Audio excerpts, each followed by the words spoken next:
할렐루야. 할렐루야. 감사합니다. 예배 잠시 사시겠습니다. 잘 되고 있습니다. 기도하고 순종하면 됩니다. 아멘. 이 모니터를 줄이시고,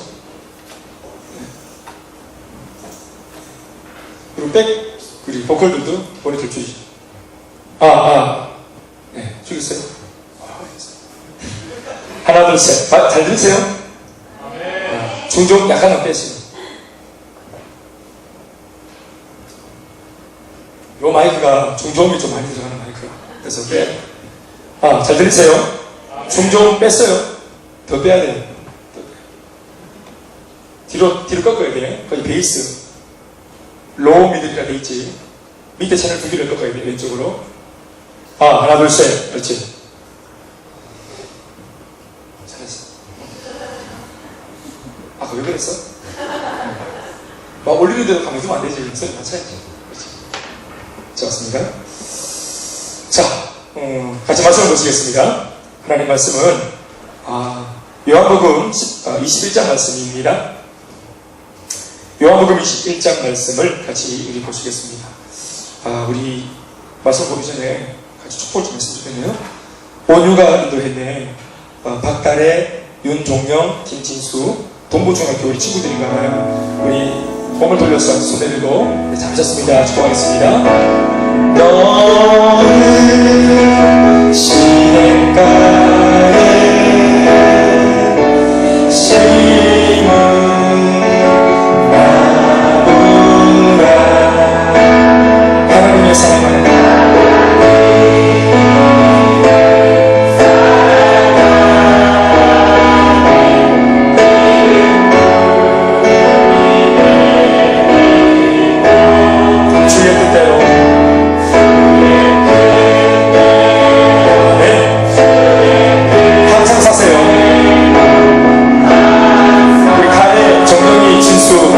힘차게 박수하시며 찬양합시다.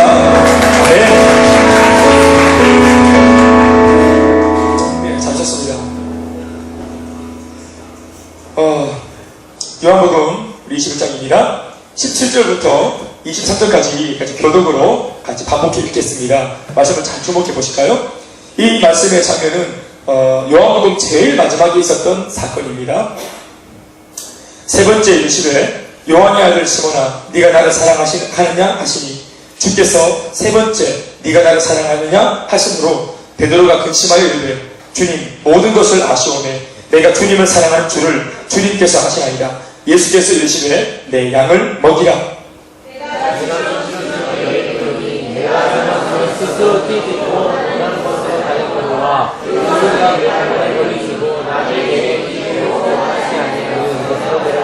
이 말씀을 하심은 베드로가 어떠한 죽음으로 하나님께 명을 돌릴 것을 가르치시니라. 이 말씀을 하시고 베드로에게 이르시되 나를 따르라 하시니 베드로는 돌이켜 예수께서 사랑하시는 그 제자를 따르는 것을 보니 그는 말씀에서 예수님을 얘기하여 주님이 하는 데서도 좋다. 이에 베드로가 그를 보고 예수께 여짜오되 주님, 이 사람은 어떻게 되겠사옵나이까?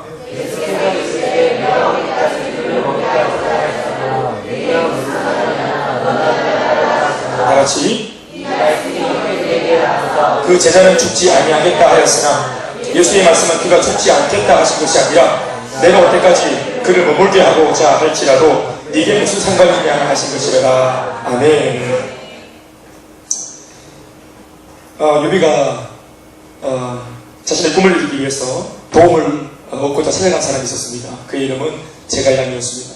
제갈량을 찾기 위해 삼고초기를 합니다.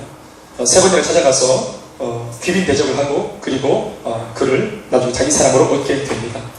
유비는 리더십이 있었던 사람입니다.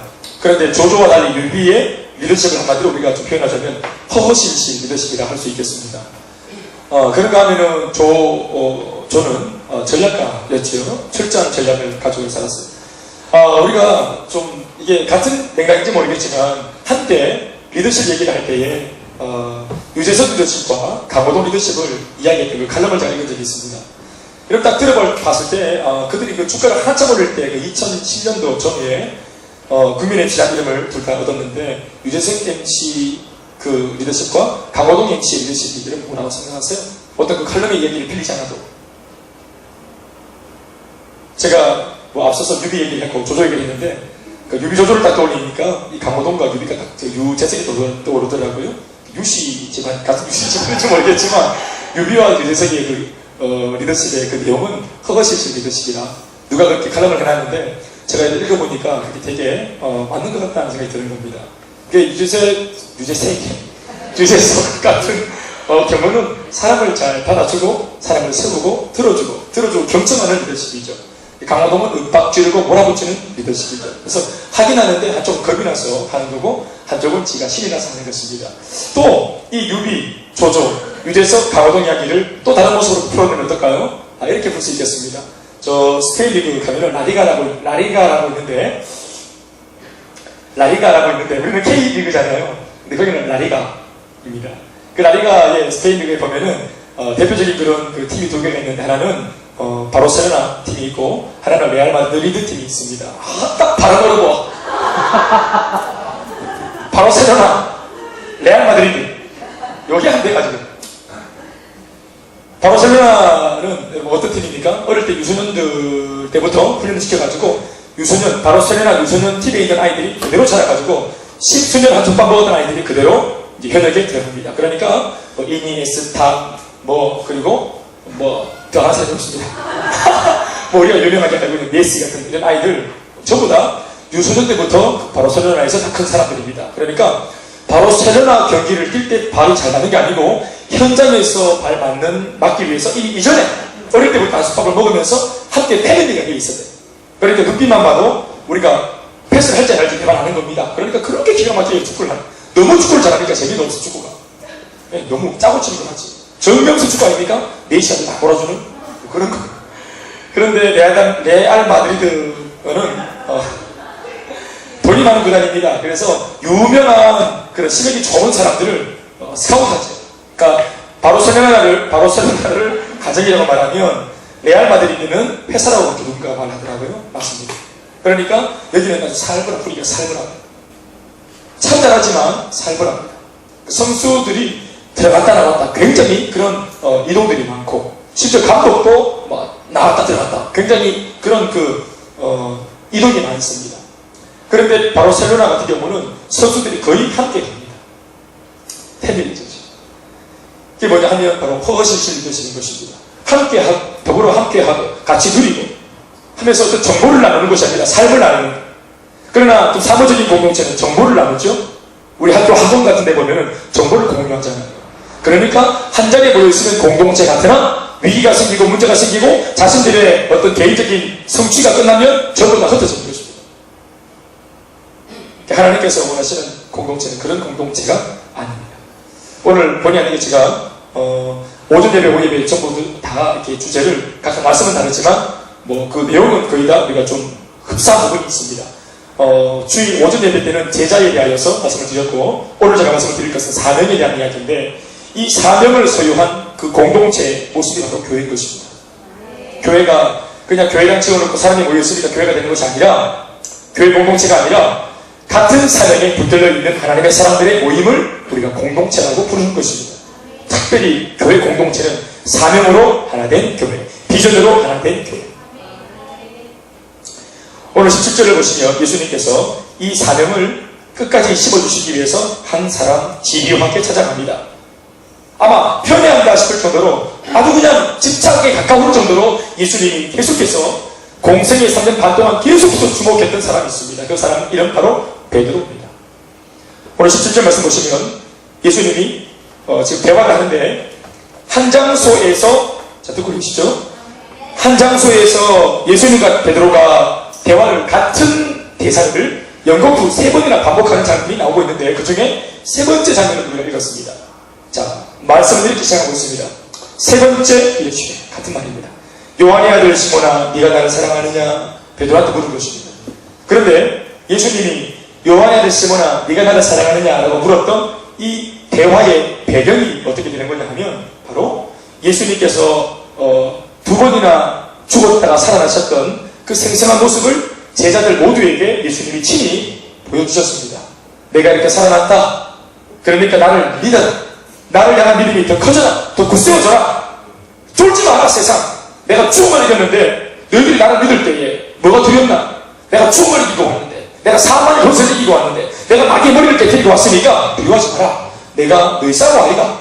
이렇게 말할 때 제자들이 죽음을 이기시고 가장 온 우주 만물 가운데 가장 강력한 적이었던 사탄의 그 계략을 이기시고 사망과 죽음을 이기시고 그 예수님이 스승된 모습으로 딱 나타나서 다시 부활해서 제일 먼저 찾아온 게 너다. 너가 그만큼 내한테 소중하다. 이렇게 딱 모습을 보이시면 모든 가룟유다를 제외한 대한민국 제자들이 용기 백배해서 쫄고 있다가도 부활하신 분을 보고 와 내가 믿고 있는 예수님 진짜네 하면서 용기를 얻어서야 옳습니다. 그런 모습을 두 번이나 예수님이 그들에게 체험을 시켜주셨는데도 불구하고 오늘 베드로가 그냥 먹고 사는 문제 때문에 이런 은혜, 사명 다 줘버리고 갈릴리 바다 모래 사자 해변가 한 구석에 처박혀 있었습니다. 오늘 예수님께서 정말로 아무리 세우려고 해도 절대로 세워지지 않는 기가 막힌 이 베드로, 정말 이 베드로 버리고 포기하고 다른 사람 찾아갈 수 있는데 주님이 끝까지 배신 가진 배신이니까 베드로 말고 배인규 베드린 있을 텐데 하나님은 유일하게 베드로를 한다. 그러면서 그 베드로를 찾아가신 거예요. 그러니까 베드로가 오늘 예수님을 만났을 때 입장이 굉장히 난처하겠죠. 예수님에게 실망을 너무 많이 시킨 겁니다. 그래서 얼굴 들고 면을 대할 수 없는 그런 너무너무 부끄러운 모습이었습니다. 우리는 예배를 한 번만 안 나와도 담임 목사님이 하고 얼굴을 안 맞추려고 하잖아요. 예배 한 번 맞았는데 얼굴 못 맞추시고 계속 숨고 이렇게 하잖아요. 그런데 예수님 베드로는 그런 것과는 비교도 안 되는 엄청난 죄를 지었어요. 사실 예수님을 팔아먹은 가룟유다나 예수님을 모른다고 부인하면서 저주까지 했던 베드로나 여러분 누구의 죄가 크다고 생각하세요? 제가 볼 때는 두 사람의 죄가 똑같습니다. 팔아먹은 놈이나 예수님을 부인하고 그냥 모르지 않은 놈이나 똑같아요. 그 죄가. 그런데 가룟유다는 자살을 해버렸죠. 그 죄책감을 못 이겨가지고. 그게 죄인 겁니다. 하나님께서 용서하실 것인데 예수를 팔아먹었어도 용서하실 것인데 어떤 죄라도 주님은 용서하시는데 아멘입니까? 그런데 자기 스스로가 그 빗나간 의 때문에 나는 죽어도 마땅해. 나 죽어서 마땅해 하고 죽어버린 거예요. 그러니까 내 스스로가 목숨을 끊어버린 것이 무슨 죄가 됩니까? 예수님으로 하여금 다시 한 번 더 용서를 할 수 있는 기회를 자기 스스로가 버려버린 거죠. 그러니까 예수님에게 그 기회를 안 드려버린 겁니다. 그러니까 그것이 죄인 것입니다. 그리고 자기의 생명을 하나님이 주신 생명을 자기 마음대로 쥐락펴락하고 결정하는 것 또한 죄인 것입니다. 또 한 가지는 하나님의 형상대로 지음받은 자신의 존귀한 형상을 자기가 손상시킨 것. 그것도 죄가 되는 것입니다. 그 자살은 이러한 유의 몇 가지 죄가 되는 것입니다. 그 자살은 용서받지 못할 또 다른 죄입니다. 참고로 하시면 좋겠습니다. 아무튼 이렇게 자살을 한 가룟유다나 예수님을 부인하고 자기 먹고 살겠다고 다시 바닷가로 쫓아 들어간 베드로나 다를 바가 없다 이 말이에요. 그러니까 이 심각한 사실은 죽고 싶은 마음이 였겠죠. 베드로 똑같이. 아마 가룟유다의 자살 소식을 들었겠지. 그러니까 곧 그 가룟유다의 이야기가 남의 이야기 같지 않은 겁니다. 내가 죽을 텐데 나는 죽일 놈이라는 거야. 나는 배은망덕한 놈이라는 거지. 그런데 예수님께서 그 사람 찾아오셨습니다. 그리고 오늘 얘기를 건네는 겁니다. 요한의 아들 시몬아 했습니다. 베드로의 이름은 원래 시몬입니다. 시몬이라고 하는 이름은 왜 우리가 제가 소식 들 때 우리 그 시를 읊을 때마다 제일 많이 우리가 읊었던 시가 있는데 우리 또래 이게 없으신가요? 그 시가 뭐죠? 이 시죠. 시몬 그대는 아는가? 낙엽 밟는 소리를 이런 거 있었어요. 너는 아는가? 낙엽 밟는 소리를 너는 아는가? 찌질디기는 소리를 이런 거 우리가 옛날에 많이 했었잖아. 시몬 굉장히 낭만적인 이름인 것 같아요. 시몬 영어로는 사이몬 아니겠어요? 사이몬. 근데 이 이름이 되게 낭만적인데 이 유대 땅에서 시몬이라고 하는 이름은 우리나라에서 갱동기, 철수 이런 뜻입니다. 그러니까 흔해 빠진 이름이 시몬입니다. 시몬이 정말로 정성을 들여서 지은 이름이 아니고 그냥 막 지은 이름입니다. 막 지은 이름. 그러니까 베드로 아버지가 요한이거든요. 요한이라고 하는 아버지가 자기 아들 놓고 어부거든요. 어부. 막 늘 물고기 잡고 막 그물 손질하고 바쁘고 막 야밤에 밤새고 와가지고 또 낮에 자야 되고 그런데 어느 날 말씀을 딱 지켜버리니까 부인이 애기를 낳는데 아버지가 원래 이름을 지어줘야 되거든. 그러니까 아버지가 피곤해 죽겠는데 막 부인이 애 놓고 이름 지어주세요 뭐 밤새도록 기다렸어. 이러니까 그 요한 그 베드로의 아버지가 피곤해 시몬 철수해라 기도해라. 그렇지 시몬 평범한 이름이에요. 그리고 시몬이라고 하는 이름 속에 여러분 특별한 의미가 없습니다. 평범한 자 이런 뜻입니다. 시몬 평범한 자 이름 자체 뜻이. 그런데 이 시몬이 예수님을 만나서 예수님이 지어주신 이름 하나가 있는데 그게 뭐냐 하면 바로 게바입니다. 게바. 너 시몬하지 말고 게바라 해라. 게바라는 뜻이 뭐냐 하면 반석, 페트라, 반석이라는 뜻입니다. 이 페트라라는 이름에서 베드로라는 이름이 나오는 겁니다. 피터. 페트라에서 피터가 나오거든요. 피터가 베드로입니다. 베드로의 이름은 반석입니다. 너의 신앙이 견고한 반석이 될 것이다. 그리고 내가 너를 기본으로 내가 너의 그 인생 위에다가 나의 교회를 짓겠다. 이렇게 말씀하시는 영광스러운 이름을 그가 얻은 겁니다. 가장 평범한 이름 시몬, 맹물 인생에서 내 인생 위에 주님이 신앙의 집을 짓겠다라고 말하는 너가 대사도가 될 것이다 라고 말하는 이런 축복 이름을 얻었으니까 상당히 멋진 역전이죠. 인생 역전. 할렐루야. 그런데 오늘 그 이름에 걸맞게 살지 못했던 베드로, 반석, 게바, 페트라에게 예수님이 다가오셔서 오늘 계급장 딱 떼고 그 이름을 딱 묻는 것입니다. 요한의 아들 시몬아. 이렇게 예수님이 한 번도 시몬이라고 부른 적이 없어요. 이름 바꿨어요. 이름만 바꿨습니까? 예수 믿고 이미 자신의 정체성도 다 바뀐 겁니다. 이제 시몬 때처럼 못 삽니다. 저는 김대현 목사입니다. 그러나 의선님과 사리곰파 31대 손에 김대현의 모습으로 살지 않습니다. 지금은 동촌에서 글러먹을 그런 양아치 인생 안 삽니다. 이제 우리 주님마다 다 바뀌었습니까? 그런데 이름은 바뀌었는데 삶이 못 따라갈 때 어떡하겠어요? 근데 이제 주님께서 주님이 지금 이름이지만 김대현 목사 하나님이 그렇게 안 부르십니다. 목사를 부를 때 대현아 이렇게 부르세요. 사수수세입니다. 이렇게 안 부릅니다. 하나님께서 수주야 우리 어떻게 부르십니까? 주님이 어여 이렇게 부르는 겁니다. 어여 이렇게 부르는 겁니다. 야야 이렇게 부르는 것이죠. 그거 부를 때 그게 진짜 우리 이름이에요. 네. 우리가 자꾸 김대현 목사님 그러니까 막 어째 고줄하고 그런 것 같은데 주님이 오실 때는 그냥 하나님이 없으면 안 되는 불쌍한 영혼에 불과한 것입니다. 우리 모두가 다 마찬가지입니다. 아멘이십니까? 네. 그런데 오늘 예수님이 베드로에게 바로 그렇게 한 것입니다. 너 사포 다 뛰라. 이름 다 뛰라. 계급장 다 뛰라. 요한의 아들 시몬아 이 맹물 인생아 내가 아니면 요한의 아들 시몬이 되고 마는 인생아 내가 아니면 내가 네 인생에서 빠지면 이는 곧 시몬으로 돌아가 버릴 수밖에 없는 아무것도 아닌 빗죽정이 같은 맹물 인생 시몬아 내가 네게 묻겠노니 이 한 가지 그 실패한 자리에서 네가 내게 대답할 거 한 가지 있는데 그건 뭐냐 하면 앞으로 잘하겠습니다 용서해 주세요 이런 거 다 집어넣고 또 변명하지 말고 한 가지만 너희 묻자 네 내 사랑하나? 베드로가 주님 사랑합니다. 내가 주님을 얼마나 사랑하는지 주님이 다 알고 계시지 않습니까? 이렇게 자꾸 물으시니까 제가 정말 몸둘 바를 모르겠습니다. 주님 저는 입이 10개가 있어도 말할 수 없습니다. 그래서 당신이 아십니다 라고 유메시지로 그렇게 주님께 이렇게 마음을 드린 겁니다. 자신있게 아이 메시지로 내가 사랑합니다 이렇게 못했습니다. 그런데 주님이 짓궂게도 이것을 3번이나 묻습니다. 여러분 이 3번의 물음이 뭘까요? 요한의 아들 시몬아 네가 나를 사랑하느냐? 왜 물으실까요? 자꾸만 관계를 회복하자는 것입니다. 여러분 오해하지 마십시오. 이게 무슨 사명을 회복하는 거 혹은 어떤 일자리 다시 우리가 다시 돌아가는 거 잃어버린 다시 이름을 얻는 거 이런 거 아닙니다. 제일 첫 단추는 뭐냐 하면 관계의 회복입니다. 너 내가 없으니까 요한의 아들 시몬이잖아. 나랑 관계가 없으면 너 요한의 아들 시몬이야. 인간 김대현, 자연인 김대현.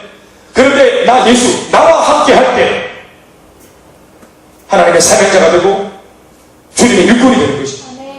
그러니까 일꾼 사명자 이런 타이틀과 일거리를 등록하기 전에 제일 먼저 중요한 것은 관계를 회복하는 것입니다. 내 속에서 빠져나간 주님을 다시 내가 모시는 것입니다.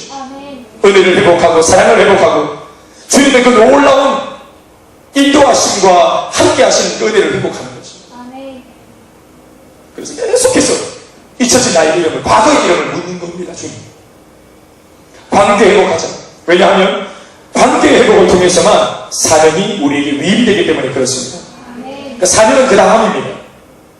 그러니까 예수님 입장에서도 베드로에게 다시 사명을 주기 위해서라도 먼저는 관계 회복, 사랑의 관계, 사랑의 관계. 이게 갑과 을의 관계가 아니라 사명을 주고 사명을 받으니까 무슨 일을 시키고 일을 해야 되니까 예수님과 베드로의 관계가 갑과 을의 관계 같지만 그렇지 않습니다. 동등한 사랑의 관계입니다. 관계 회복을 통해서 사명이 위임되는 것입니다. 그 말은 사명은 관계를 통해서만 위임되어진다는 사실을 우리가 알아야 하겠습니다. 아멘. 주님이 원하시는 것은 일만 하는 것이 아닙니다. 오늘 예수님이 베드로에게 말하는 것은 베드로가 이렇게 처절한 패배주의 또 과거의 아픈 상처, 죄책감을 가진 채로 그냥 야 너 여기서 뭐하냐? 빨리 지금 너 진짜 뭐하는 거야 지금 여기서 갈릴리에서 빨리 네 자리로 돌아가서 빨리 일해. 여러분 그렇게 했으면 일할 수 있겠죠. 그러나 어떤 상태의 베드로로 일하는 것입니까? 패배주의. 나는 예수님을 부인한 사람. 그 과거에 먹먹한 그 죄책감과 상처를 그대로 가지고 일만 하는 것입니다. 주님이 원하는 것은 일꾼이 아닙니다. 그냥 일만 하는 일꾼이 아닙니다. 저는 개인적으로 일만 하는 일꾼을 기능인이라고 부릅니다. 기능인이 되는 것은 주님이 원하는 것이 아닙니다. 상한 마음으로 혹은 치유받지 못한 그 마음 상태로 일만을 하는 기능인을 만들지 않겠다는 의지가 오늘 주님 앞에 있는 것입니다. 아멘. 난 너 관계 회복하기 원해. 일단 사명을 내려놓고 일단 너 사랑하냐? 나 사랑하냐? 너 일을 얼마큼 해놨니? 내가 시킨 일을 왜 안 했니? 일을 묻는 것이 아니라 너 나를 사랑하냐? 관계를 묻고 있지 않습니까? 아멘. 우리가 교회를 하다 보면은 잘 못할 때가 있습니다. 우리가 무슨 다 목사가 아닌데 교회의 사역들을 프로페셔널하게 할 수 있겠어요? 열린 모임 안 될 때 있지요. 또 계속 안 되고 또 이렇게 저렇게 실수할 수 있죠. 그러나 중요한 것은 여러분 아무리 염치가 우리가 없어질지라도 그 관계를 우리가 외면해서는 안 되는 겁니다. 아멘. 관계를 우리가 끝까지 붙잡았다면 일은 자칫 실수했을지라도 어떻게 얘기할 수 있을까요? 도망가거나 숨는 것이 아니라 관계가 중요하니까 주님 잘못했습니다.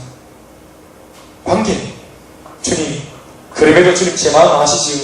관계. 왜 숨었습니까? 자기 스스로의 빗나간 의 때문에 자기는 못난 놈, 나는 베드로의 자격이 없다고 스스로가 판단을 내리고 그렇게 도망갔잖아요. 그러니까 일적으로 자기가 자격이 없다고 생각한 겁니다. 주님이 원하시는 제자의 모습은 일 잘하는 제자가 아니라 관계. 주님을, 스승을 뜨겁게 사랑하는 관계. 아멘. 너 나 사랑한다면 도망갈 필요 없어. 괜찮아 베드로. 그 말을 하시러 오신 겁니다. 아멘. 우리가 한 번씩 제자훈련을 하면서 하나님 앞에서 라고 하는 이 경건의 삶을 체크하게 됐습니다. 그러면 어떤 분들은 목에 힘이 들어갑니다. 왜요? 잘 살아왔어요. 5, 7, 5, 6, 동그라미. 뒤로 다 동그라미입니다. 이런 말 하요. 그런 말로 무슨 말인지 몰라. 그거 뒤로 다 동그라미. 멋있다. 뭘 그 달리기 물어요. 다 동그라미. 그런데 그 다음 주에 잘못 살아왔을 때 힘이 쭉 빠져가면 야 이런 사람이 있어요. 들이지도 않아 물어봐. 그렇게 얘기해요. 왜? 면목이 없지. 근데 중요한 건 뭐예요 여러분? 그게 뭐가 중요해요? 관계. 아멘. 이번 주에 못 살아왔습니까? 그러면 인정하고 결단하고 다시 시작을 잘하겠습니다. 하면 되는 거 아니겠어요? 아멘. 아멘. 그런데 관계까지 우리가 소성시켜서 내가 내 목사한테 말을 제대로 못하는 성도가 되어야 되겠어요? 어떻게 성도가 목사님을 제대로 못 봐야 되겠어요? 예? 내가 뭐 경찰입니까? 내가 뭐 구속시킵니까? 여기는 그런 곳이 아니잖아요. 그러나 그런 곳은 아니지만 때로는 잘못할 수 있으나 그 잘못한 것을 그러나 구름 감금치 넘어가서는 안 되죠. 관계가 있어요. 관계 안에서 목사님 제가 최선을 한다고 생각하는데 이렇게밖에 못했습니다. 죄송합니다. 그럼 뭐라 했어요? 똑바로 하겠습니까? 죄송하다는데 그래 열심히 해봐. 다음 주에 있으니까 뭐 잘하면 되지 뭐. 그런 거 아니겠어요? 아멘. 아멘. 우리의 비나간 의가 나를 망가뜨리는 겁니다. 여러분, 우리가 아무리 사역을 실패해도 사람은 잃으면 안 되는 것입니다. 아멘. 아멘입니까? 아멘. 주님은 오늘 비록 사역을 실패했으나 베드로를 잃고 싶지 않아 하시는 주님의 의도를 여러분 느끼신다면 아멘 하십시오. 아멘. 베드로를 정말 놓치고 싶지 않아 하시는 주님의 마음을 읽으신다면 아멘 하십시오. 아멘. 저도 개인적으로 목회를 하면서 예수님의 이 일꾼과 기능이 아니라 정말 관계, 목자와 또 양의 관계, 스승과 제자의 관계, 또 하나님 앞에서 한 동역자의 관계, 아멘입니까? 아멘. 그러니까 이런 일꾼관으로 사람들을 세우겠다고 저 나름대로 가정을 한 것입니다. 나와 관계가 건강하지 못하면 절대로 세울 수 없는 것입니다. 앞에 있는 리더와 저와 관계가 건강하지 못하면 일꾼들을 못 세웁니다. 그가 아무리 유능해도 관계가 건강하지 못하다. 아, 목사님, 쿨하게 놓으세요. 뭐야? 관계는 무슨 관계? 입만 잘하면 되는 거지. 왜 이렇게 쿨하지 못해요, 목사님이? 관계가 중요해요. 여러분들한테 뭘 시키면서도 얼마나 내가 눈치 보는 줄 알아서 사실은 얼굴이 삐졌는 걸 보고. 또 여러분들이 때로는 집에 잘못해놓고도 똥개놈이 성낸다고. 집에 있어서 와도 앉아와. 건드리게 못 알겠어요. 안 돼. 절대로 세우지 않고요. 세울 수 없습니다. 함께 서로 유무상통하게 마음껏 주님의 일을 논하고 이야기하고 그렇게 달려가야 될 일꾼이기 때문에 그런 것이죠. 아멘. 베드로의 경우를 보면 오늘 이 관계 회복이 세 번째임을 발견하게 됩니다. 예수님께서 베드로를 그 옛날 유비가 그 제갈량을 얻기 위해 그렇게 했던 것처럼 세 번이나 그렇게 상고초려합니다. 세 번. 목사님, 베드로가 예수님하고 늘 같이 있었는데 무슨 상고초려입니까? 아니요, 상고초려입니다. 늘 함께 있었으나 예수님이 정확하게 세 번을 베드로를 향해서 콜링을 합니다.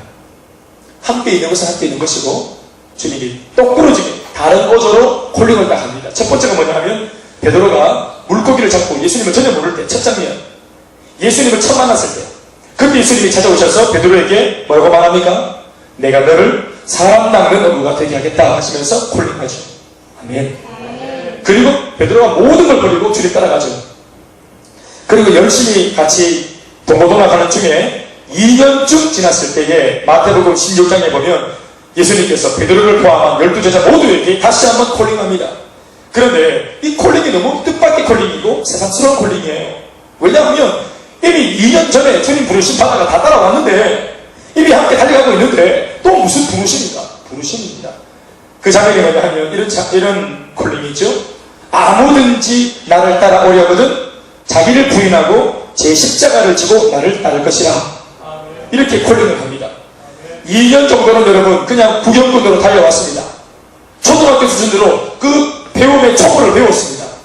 그러나 그 초등학문 시절의 배움을 지나고 나면 이제는 자발적으로 대가를 지불할 줄 아는 그런 훈련생, 그런 제자가 되어야 합니다. 그래서 두 번째로 뭐라고 말합니까? 나를 지금부터 다시 따를 때는 더 깊은 세력의 자리를 들어갈 건데 이 길은, 이 세력의 길은 두 가지를 각오해야만 된다. 그러면서 어떤 대가를 지불해야 될지 이미 다 주님이 공개하십니다. 첫 번째가 뭐냐면 자기를 부인해야 돼요. 내가 생각할 때 걸리면 이 다음부터의 사명을 감당할 수 없어. 내가 죽어야 돼. 철저하게 내 자아가 죽어야 돼. 그리고 언제나 죽을 준비해야 돼. 십자가를 져라. 십자가를 진다는 말은 십자가가 관입니다. 관. 내가 죽어서 묻힐 관을 내가 직접 들고 항상 죽을 준비하고 내가 따라와야 된다. 이런 말이거든요. 자기를 부인하고 자기가 죽어서 묻힌 관을 들고 따라다녀라. 마음 자체가. 그래서 이제는 완전히 타고온 데 불태우고 주님, 나는 복음 전하는 것 외에는 소망이 없습니다 하면서 주님만 따라가는, 주님이 어디 가시든지 나는 주님과 함께 끝까지 가겠다고 말하는 사람이 되어야 되는데 그러한 각오가 되는 사람만 나를 따라와라 하고 2년쯤 지났을 때 말씀하신 것입니다.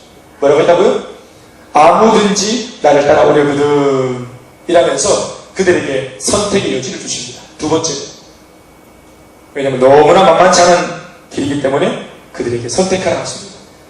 그러나 우리가 아까와 같이 예수님께서 이렇게 선택의 여지를 주실 까닭은 예수님이 마음에 얇게서가 아니라 아직까지 믿음이 건실하지 못한 제자들이 이 말을 들을 때에 상처받고 오해하지 않도록 주님께서 그렇게 풀어 말씀하신 것입니다. 사실은 지금부터는 각오당당해라. 나랑 같이 죽자. 원래는 이런 말인데 예수님이 이것을 풀어서 설명을 하신 거죠. 그들이 충격받을까. 사랑하는 여러분, 그런데도 그 두 번째 말씀 앞에 아무도 제대로 반응하지 못했습니다. 사실은 그렇게 했기 때문에 십자가의 고난이 닥쳐오자 제자들은 자기를 부인하지 못했고 제 십자가도 지지 못했으므로 고난이 닥쳐오자 예수님만 자기를 부인하셨고 십자가를 지셨습니다. 그러니까 이 말이 무슨 뜻인지 몰랐기 때문에 준비가 못됐기 때문에 제자들은 다 도망갔습니다. 좋은 시절에는 모두가 끝까지는 그처럼 얘기하지만 내게 문제가 생기고 핸디캡이 생기고 뭔가 내게 복잡한 일이 생기면 제일 먼저 우리가 포기하는 것이 예수님이십니다. 내 바쁜 스케줄 중에서 여러분 우리가 무엇을 제일 먼저 꺾어냅니까? 교회 스케줄 아니세요? 신앙의 스케줄 아니세요? 여러분들을 유일하게 살리는 장소나 여러분들을 살리게 만들어주는 여러분들과 하여금 인생에 뭔가 힘을 에너지를 공급받게 만들어주는 곳이 어디입니까? 교회 아닙니까? 아멘. 직장에서 공급받습니까?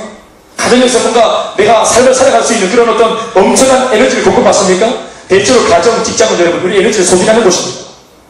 유일하게 내가 살아갈 수 있는 내게 건강을 주는 어떤 에너지의 공급 원천이 예배요, 훈련이요, 양육이요, 기도회 아니었습니까?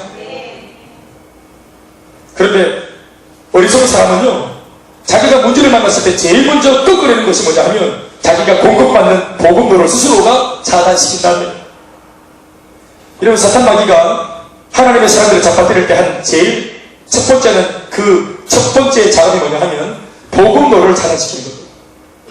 그래서 보급받지 못하게 이게 장기 마라톤이기 때문에 마귀가 목사님하고 안 친하도록 목사님 모해하도록 셀리더랑 삐걱거리게 만들고 복음도를 다 차단시키고 내가 힘들 때 셀리더에게 전화할 마음이 안 생기도록 하면 제일 먼저 하는 겁니다. 마귀가 언제나 성경 전체를 보십시오. 언제나 그렇게 합니다. 복음도 다 차단시킵니다. 그리고 그 다음 예배, 훈련 내가 유일하게 공급받는 모든 통로를 다 차단시켜버립니다. 심지어 집에서 엄마, 아버지 마찬가지 다 차단, 나한테 말하지 마세요 이러면서 말하지 말라 한다고 말하지 않나 우리가? 말을 하지만 자기가 또 문자 시도 전화 안 받아보고 잠수 타보고 그래서 철저한 고도속이 딱 들어가죠. 여러분 자기 딴에는 생각 좀 할게요 이렇게 했지만 그 생각의 영역 속에 사탄이 준비한 많은 계략들을 머릿속에 쏟아붓는 것입니다. 박살나는 거예요. 나는 교회 바깥에서 저절로 성령 충만받고 돌아오는 사람 한 번도 본 적이 없습니다. 목사님 예배 한 달 좀 쉴게요. 예배 한 달을 쉰 그 사람이 한 달 뒤에 모세처럼 밤새를 발산하면서 은혜 충만히 있고 막 예수님 뭔가 태우고 이렇게 오는 사람 한 번도 못 만났습니다. 전부 다 많은 반창고 때려 붙이고 막 나 같은 주의 사듯이 주은의 어메이징 그레이스가 살짝 돌아오고 천부의 의지 딱 하면서 막 돌아오고 이렇게 되는 것이 복음으로 차단. 사랑하는 여러분 어떤 일이 있어도 예배 사수 기도 사수 훈련 사수 아멘. 잊지 마세요. 아멘. 오늘 베드로 보십시오. 복음으로 차단됐죠. 완전히 숨었죠. 잠수 확 갔죠. 복음으로 차단됐습니다. 예수님이 거기 찾아오셨죠. 이렇게 신학으로 사람을 좀먹는다. 그러니까 자기 부인, 자기 십자가를 지는 이런 준비가 안 됐기 때문에 예수님의 경고를 겉으로 들었기 때문에 이런 일이 생기는 거예요. 그리고 나서 오늘 실패하고 자빠진 베드로에게 예수님이 세 번째 나타나신 장면입니다. 그러나 베드로 그 당사자는 주님의 의도와는 달리 계속 자빠지고 넘어지고 자기가 무너지는 길로만 걸어왔습니다. 세우려고 하는 주님의 의도와는 달리 베드로는 끊임없이 자빠지고 넘어지고 자기 인생이 불행해지는 길로 어쩌나 그렇게 철저하게 그런 길로만 걸어가는지 몰라. 지뢰밭 있잖아요.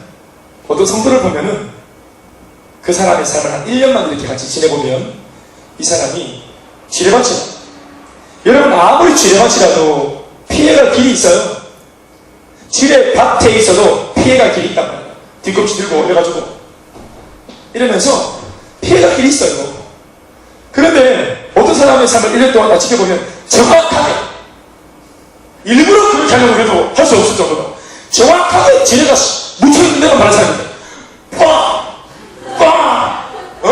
움직일 때마다 폭탄 터지고 난리가 나고 막 옆에 막 파페 튀고 막 국물 쏟고 막 쌩 난리가 정말 기가 막혀. 어떻게 저렇게 철저하게 망할 수 있을까 싶을 정도로 철저하게 무슨 망하기로 결단한 사람이 그쵸? 안 되는 길로만 계속 들이쏘는 사람이잖아. 아무리 바른 길을 제시해도 절대 듣지 않아. 그대로 망하는 길을 계속 가서 베드로를 보십시오. 주님은 끝까지 세우려고 하는데 3년 반 동안 주님은 계속해서 세우려고 하는데 베드로 및 그의 제자들은 계속 삭제하고 헛소리하고 계속 망하는 길로만 계속 그 안에 망하기 결단을 하고 신념과 믿음은 다른 겁니다. 신념은 자기 자신이 나는 할 수 있다 라고 말하는 정신상태, 정신의 무장이지 근거 없습니다. 내 마음을 부추기는 겁니다. 신념, 나 자신을 믿는 겁니다. 신앙은 여러분 내 자신이 믿지 못할 존재인 것을 인정하고 하나님을 믿는 것입니다. 신념이 충만하니까 주님의 말씀이 신앙은 뭐라고 신앙은 또 이게 안 들리는 거야. 신념, 나는 물고기 잡으러 가노라 이렇게 말하잖아 베드로가. 신념이에요. 나 아직까지 어부 살아있다. 3년 반 동안 그물지 못했지만 나 그래도 뼈속이 오노라. 이야.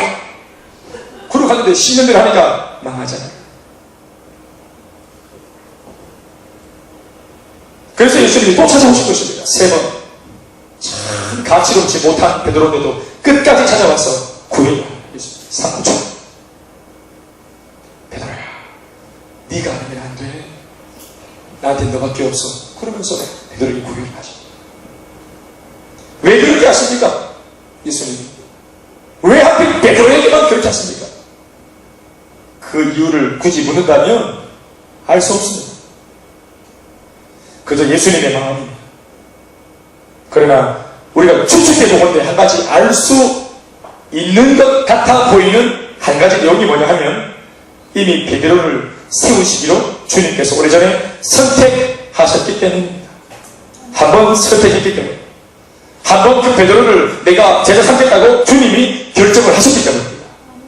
이렇게까지 고집을 피울 수가 있습니까? 예수님이? 왜 그렇게 하십니까? 가치롭지 못해도 상관없다는 거예요. 원래부터 가치롭지 않았어 베드로는 어차피. 그러나 예수님이 내 반드시 저 베드로를 내 인간 만들겠다. 내 반드시 정말 사람답게 사는 사람 만들겠다. 내가 정말로 귀하게 쓰임받아 늙고 만들겠다 라고 예수님이 그를 선택하신 거죠. 선택했기 때문에 주님이 오늘 그가 부족해도 집중하고 계시는 것입니다. 선택과 집중, 따라합시다. 선택과 집중. 언제까지 합니까? 세워질 때까지. 그가 신앙의 삶을 지켜낼 때까지, 변화될 때까지. 우리도 마찬가지. 주님이 우리를 선택하셨습니다. 우리를 세우기로 주님이 작정하셨습니다. 우리를 포기하지 않기로 결정하셨습니다. 우리는 아무리 무너지는 길로 가도 주님은 끝까지 우리를 세우실 것입니다. 그러니 여러분, 이렇게 고집부터이신 예수님에게 우리가 좀 더 우리가 사랑을 고백하고 정말로 주님을 위하는 것은 뭡니까?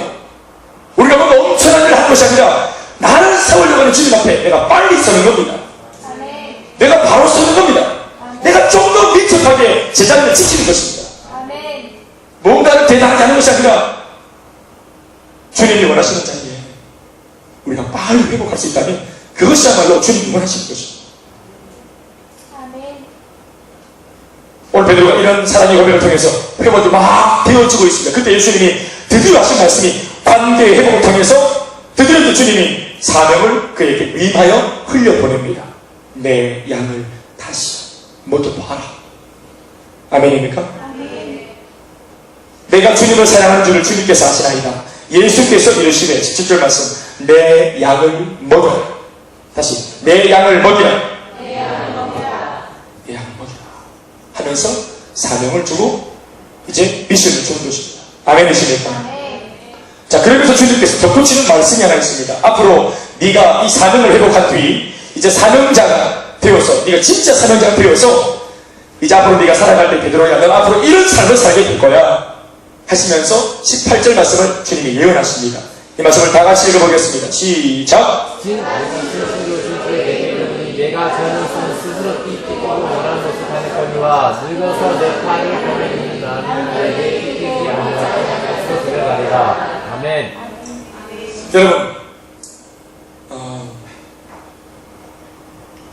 무시당한다는 거 기분 좋은 거예요? 나쁜 거예요? 나쁜 겁니다. 네, 맞아요. 나빠요. 내가 하는 말들은 묵살당하고 다른 사람들의 의지대로 막 내가 움직여가는 거, 이거 기분 좋은 거예요? 나쁜 거예요? 기분이 불쾌하고 나빠요. 젊은 게 좋아요? 늙은 게 좋아요? 그만합시다. 젊은 게 좋아요? 어린 게 좋아요? 말하지 맙시다. 늙은 것보다는 젊은 게 좋고 젊은 것보다는 어린 게 좋죠. 우리 어려서 왜 여러분 가꿉니까? 뭐하러 가꿉니까? 더 늙어 보이려고 갖고 살겠어요? 우리 제자들이 많은 손님들이 고객들을 머리를 만들어주셨는데 헤어 디자이너로서 더 늙어 보이게 해달라는 사람 아세요? 없지. 어려 보이게 이렇게 삼아서 뭐 그렇잖아요. 그리고 오늘 여러분들도 오늘 아침에 올 때 참 단장하시고 이렇게 뭔가 내 마음속에 허락이 됐기 때문에 대문을 나선 거잖아요. 굉장히 주관적으로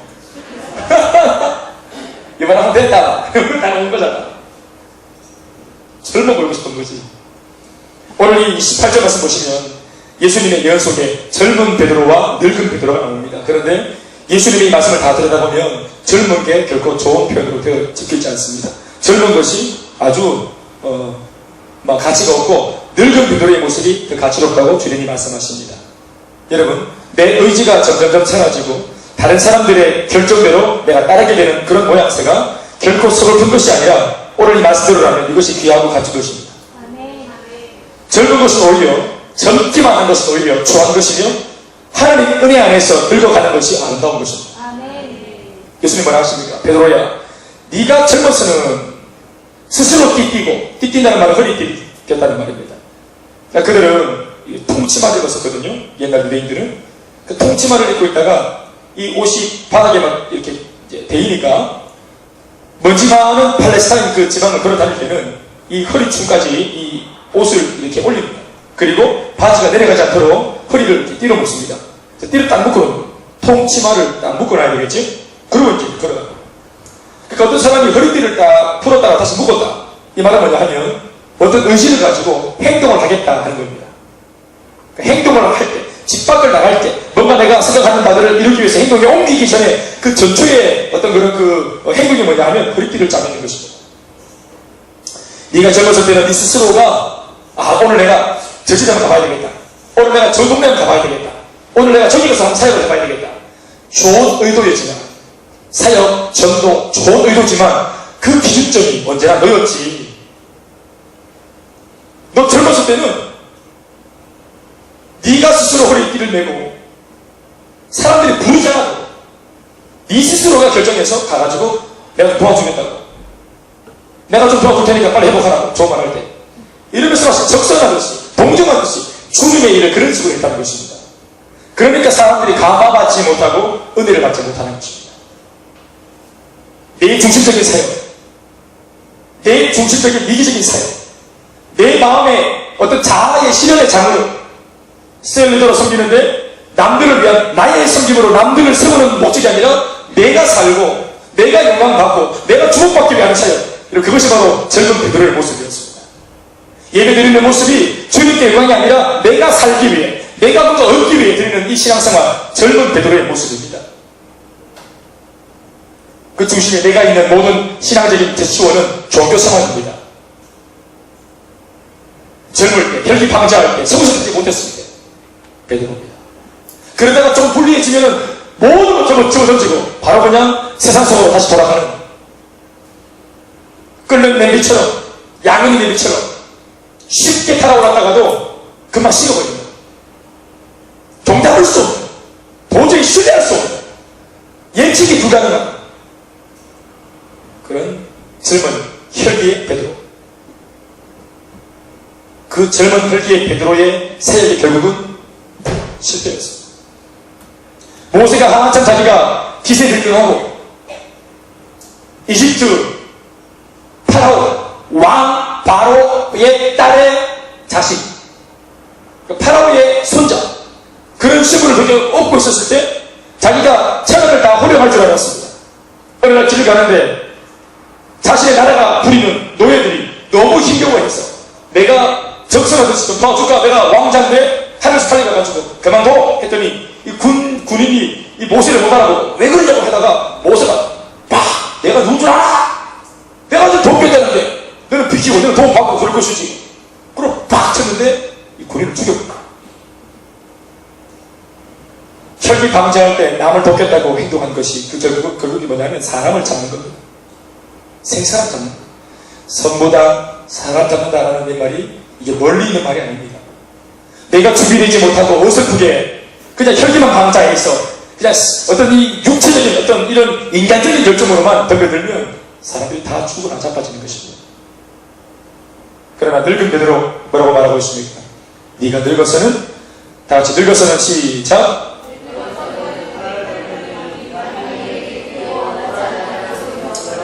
늙어서는 네가 네 팔을 벌릴 것이다. 남들이 허리띠를 띄워가지고 베드로 선생님 오늘은 이쪽에 좀 와주세요. 베드로 선생님 오늘 여기 좀 와주세요. 남들이 요구하는 요구를 따라 다른 사람의 필요에 따라 네 인생이 드려지고 다른 사람들을 위해서 기꺼이 아름답게 소진되어지는 인생이 될 것입니다. 나를 위해서는 인생이 아니라 다른 사람의 필요와 다른 사람의 어떤 그 만족을 위해서 그냥 채워주는 아멘. 이런 인생을 사는 것입니다. 아멘. 여기서 말하는 늙었다라는 말은 늙었다는 말이 아니라 사실은 성숙했다는 말입니다. 아멘. 우리가 성숙해져. 내 혈기가 다 빠져나가고 진짜로 사람이 성숙하면 내 중심에서 반드시 다른 사람 중심으로 그렇게 끌려가는 것을 기뻐합니다. 아멘. 저는 젊은 목사입니다. 제가 여러분들 앞에 어쩌면 사과할 것이 되게 많습니다. 이 젊은 베드로가 제기도 있습니다. 저는 축구할 때 패스를 잘 안 합니다. 내가 어떻게 잡으면 모르는데 자꾸 달라고. 저도 잘 가지도 못하면서 그렇게 옛날에 제가 정말로 젊었을 때는 11대 11로 축구를 하는데 저는 우리 팬과 남의 팬 모두가 다 저는 적이었습니다. 다 내 공을 올리고 저기로 갔어요. 안 주고 그래서 옛날에는 정말로 그 축구를 그렇게 했습니다. 제가 축구하면은 모든 사람이 상처받고 욕박하지 마고 심지어 목회자들하고 저 축구할 때도 그 참 거룩한 목사 목회자들이 화를 낼 정도로 와! 뛰어야 돼! 왜 지금 안 거야 지금! 그래서 화를 목사님하고 커피를 그렇게 디비고 말이죠. 현탐도라니 축구하고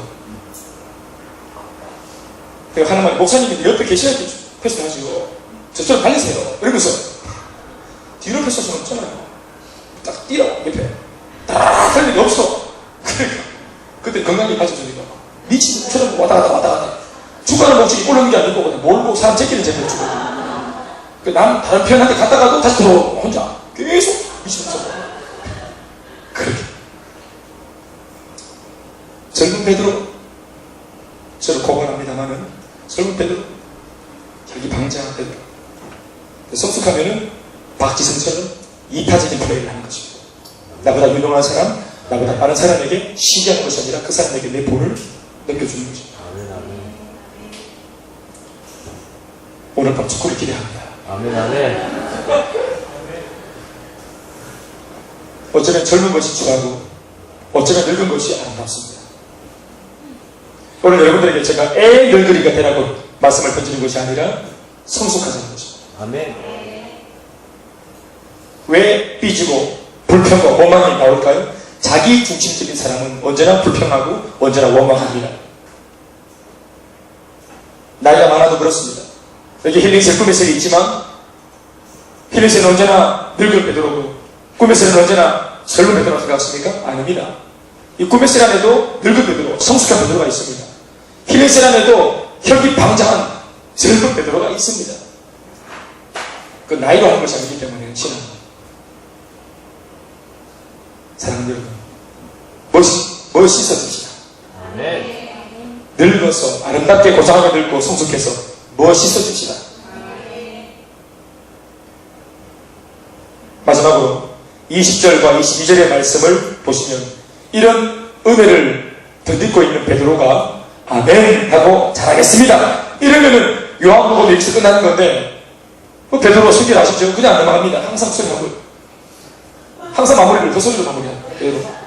그냥 아멘 하고 끝나는 건데 항상 마지막을 유종임을 끊이지 않고 이런 말 한마디 던집니다. 그래도 베드로가 참 순수한 거야. 이거 마음으로만 안 가지고 있고 툭 입있는 게 어디고. 그래서 들키고 그래서 찐밥 먹지만 고추식 치고 베드로도 괜찮아.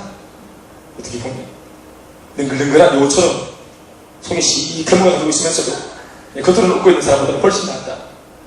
잘 들키는 사람 좋아요.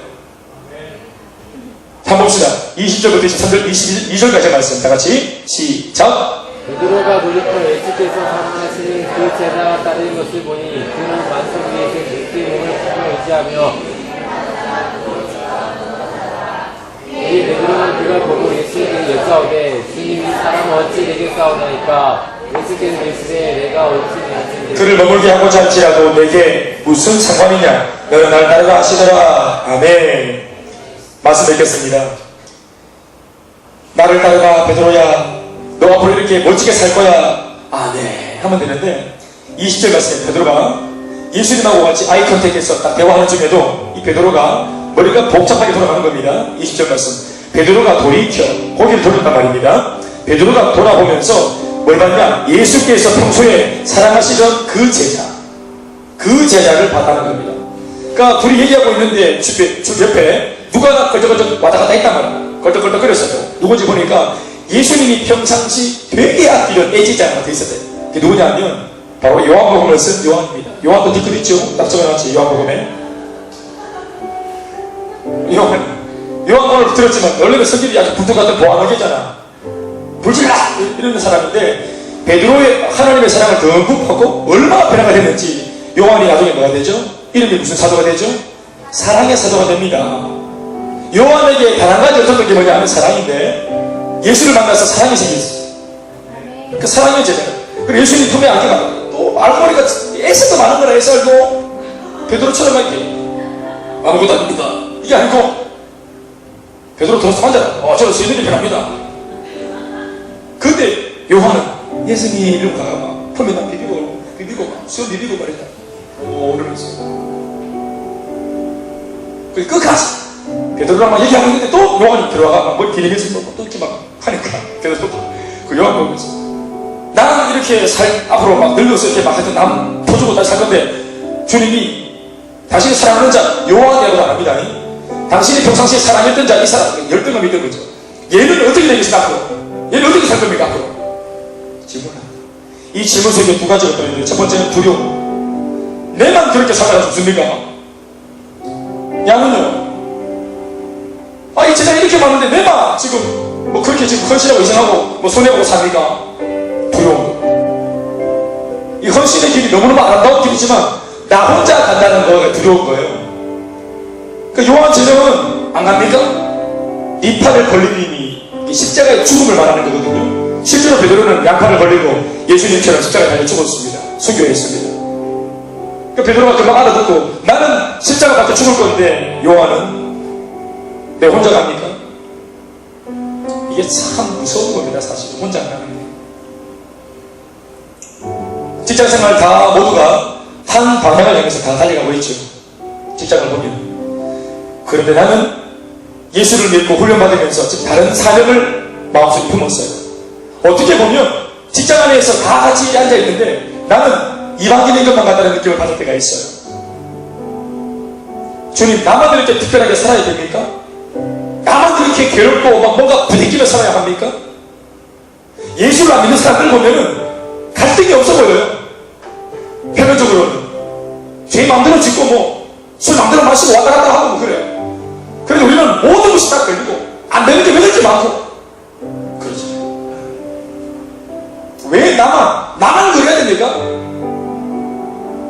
우리 개척교회 와서 별나게 다녀가고 있습니다. 다른 교회 보니까 너무 편하게 신앙생활하고 주일날 예배도 한 시간을 다 끝나요. 주중에 불러내서 뭐 숙제시키고 숙제인 교회가 있습니까? 요즘에. 그런데 편하게 나만 별난 교회에 와가지고 이게 고롭다. 그럼 다른 교회는 어떻게 된 겁니까? 주님 무너지겠죠. 또 이렇게 묻는 것은 두려움과 함께 두 번째 저희는 경쟁과 견제가 들어있는 것입니다. 나는 이렇게 달려가는데 주님, 저 평상시 주님을 사랑하던 저 요한은 저처럼 이렇게 영광스럽게는 안 살겠죠? 저한테 주신 사명, 저한테 주신 거 맞죠? 요한보다 나은 거 맞죠? 혹시 쟤도 나처럼 삽니까? 주님의 대답은 뭡니까? 네가 뭔 상관이냐?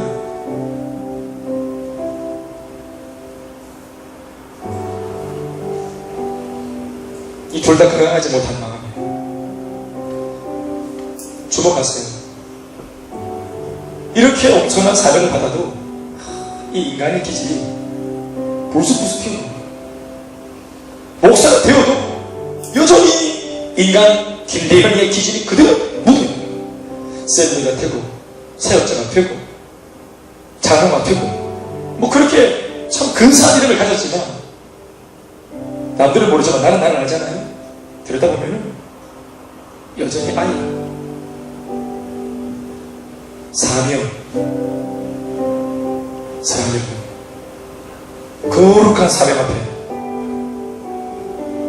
우리가 인간적인 이런 욕심이나 두려움을 다 내려놓고 나를 이 자리에 세우기까지 삼고초려하신 그 예수님의 그 아름다운 사랑의 믿으심을 따라 우리가 달려가고 뛰어가도 저는 안전하며 좋을 것이라 생각합니다. 아멘. 옆에 돌아보지 마세요.